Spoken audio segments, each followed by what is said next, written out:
ہفتہ 7 شوال 3 ہجری کو سر شام رسول اللہ صلی اللہ علیہ وسلم مدینہ پہنچے۔ گھر پہنچ کر اپنی تلوار حضرت فاطمہ رضی اللہ تعالی عنہا کو دی اور فرمایا، بیٹی اس کا خون دھو دو، خدا کی قسم یہ آج میرے لیے بہت صحیح ثابت ہوئی۔ پھر حضرت علی رضی اللہ عنہ نے بھی تلوار لپکائی اور فرمایا، اس کا بھی خون دھو دو، واللہ یہ بھی آج بہت صحیح ثابت ہوئی۔ اس پر رسول اللہ نے فرمایا، اگر تم نے بے لاگ جنگ کی ہے تو تمہارے ساتھ سہل بن حنیف اور ابو دجانہ نے بھی بے لاگ جنگ کی ہے۔ بیشتر روایتیں متفق ہیں کہ مسلمان شہداء کی تعداد 70 تھی، جن میں بھاری اکثریت انصار کی تھی، یعنی ان کے 65 آدمی شہید ہوئے تھے، 41 خزرج سے اور 24 اوس سے، ایک آدمی یہود سے قتل ہوا تھا، اور مہاجرین شہداء کی تعداد صرف 4 تھی۔ باقی رہے قریش کے مقتولین، تو ابن اسحاق کے بیان کے مطابق ان کی تعداد 22 تھی، لیکن اصحاب مغازی اور اہل سیر نے اس مارکے کی جو تفصیلات ذکر کی ہیں اور جن میں ضمناً جنگ کے مختلف مرحلوں میں قتل ہونے والے مشرکین کا تذکرہ کیا ہے، ان پر گہری نظر رکھتے ہوئے وقت پسندی کے ساتھ حساب لگایا جائے تو یہ تعداد 22 نہیں بلکہ 38 ہوتی ہے۔ مسلمانوں نے مارکہ احد سے واپس آ کر 8 شوال 3 ہجری شنبہ و یکشنبہ کی درمیانی رات ہنگامی حالت میں گزاری۔ جنگ نے انہیں چور چور کر رکھا تھا، اس کے باوجود وہ رات بھر مدینے کے راستوں پر گزرگاہوں پر پہرا دیتے رہے اور اپنے سالار اعظم رسول اللہ کی خصوصی حفاظت پر تعینات رہے، کیونکہ انہیں ہر طرف سے خدشات لاحق تھے۔ ادھر رسول اللہ نے پوری رات جنگ سے پیدا شدہ صورتحال پر غور کرتے ہوئے گزاری۔ آپ علیہ السلام کو اندیشہ تھا کہ اگر مشرکین نے سوچا کہ میدان جنگ میں اپنا پلہ بھاری رہتے ہوئے بھی ہم نے کوئی فائدہ نہیں اٹھایا تو انہیں یقیناً ندامت ہوگی اور وہ راستے سے پلٹ کر مدینہ پر دوبارہ حملہ کریں گے۔ اس لیے آپ نے فیصلہ کیا کہ بہرحال مکی لشکر کا تعاقب کیا جانا چاہیے۔ چنانچہ سیرت نگاروں کا بیان ہے کہ رسول اللہ صلی اللہ علیہ وسلم نے مارکہ احد کے دوسرے دن یعنی اتوار کے روز 8 شوال 3 ہجری کو الصبح اعلان فرمایا کہ دشمن کے مقابلے کے لیے چلنا ہے، اور ساتھ ہی یہ بھی اعلان فرمایا کہ ہمارے ساتھ صرف وہی آدمی چل سکتا ہے جو مارکہ احد میں موجود تھا۔ تاہم عبداللہ بن ابی نے اجازت چاہی کہ آپ علیہ السلام کا ہم رکاب ہو، مگر آپ علیہ السلام نے اجازت نہ دی۔ ادھر جتنے مسلمان تھے اگرچہ زخموں سے چور، غم سے نڈھال اور اندیشہ و خوف سے دوچار تھے، لیکن سب نے بلا تردد سر اطاعت خم کر دیا۔ حضرت جابر بن عبداللہ نے بھی اجازت چاہی جو جنگ احد میں شریک نہ تھے۔ حاضر خدمت ہو کر عرض پرداز ہوئے، یا رسول اللہ، میں چاہتا ہوں کہ آپ جس کسی جنگ میں تشریف لے جائیں میں بھی حاضر خدمت رہوں، اور چونکہ اس جنگ میں میرے والد نے مجھے اپنی بچیوں کی دیکھ بھال کے لیے گھر پر روک دیا تھا، لہٰذا آپ مجھے اجازت دیں کہ میں بھی آپ کے ساتھ چلوں۔ اس پر آپ نے انہیں اجازت دے دی۔ پروگرام کے مطابق رسول اللہ مسلمانوں کو ہمراہ لے کر روانہ ہوئے اور مدینے سے 8 میل دور حمراء الاسد پہنچ کر خیمہ زن ہوئے۔ اثناء قیام میں معبد بن ابی معبد رسول اللہ کی خدمت میں حاضر ہو کر حلقہ بگوش اسلام ہوا،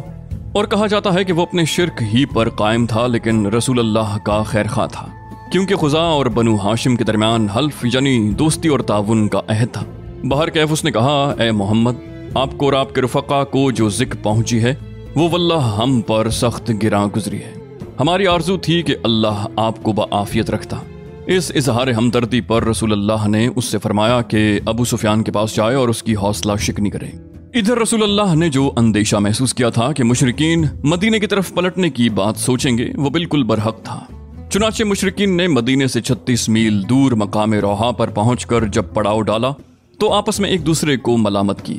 کہنے لگے تم لوگوں نے کچھ نہیں کیا۔ ان کی شوکت اور قوت توڑ کر انہیں یوں ہی چھوڑ دیا،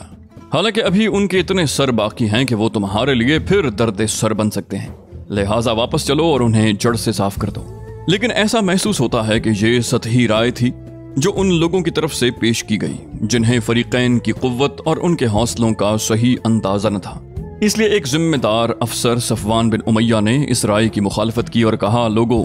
ایسا نہ کرو، مجھے خطرہ ہے کہ جو مسلمان غزوہ احد میں نہیں آئے تھے وہ بھی اب تمہارے خلاف جمع ہو جائیں گے، لہٰذا اس حالت میں واپس چلے چلو کہ فتح تمہاری ہے، ورنہ مجھے خطرہ ہے کہ مدینے پر پھر چڑھائی کرو گے تو گردش میں پڑ جاؤ گے۔ لیکن بھاری اکثریت نے یہ رائے قبول نہ کی اور فیصلہ کیا کہ مدینے واپس چلیں گے۔ لیکن ابھی پڑاؤ چھوڑ کر ابو سفیان اور اس کے فوجی ہلے بھی نہ تھے کہ معبد بن ابی معبد پہنچ گیا۔ ابو سفیان کو معلوم نہ تھا کہ یہ مسلمان ہو گیا ہے۔ اس نے پوچھا، معبد، پیچھے کی کیا خبر ہے؟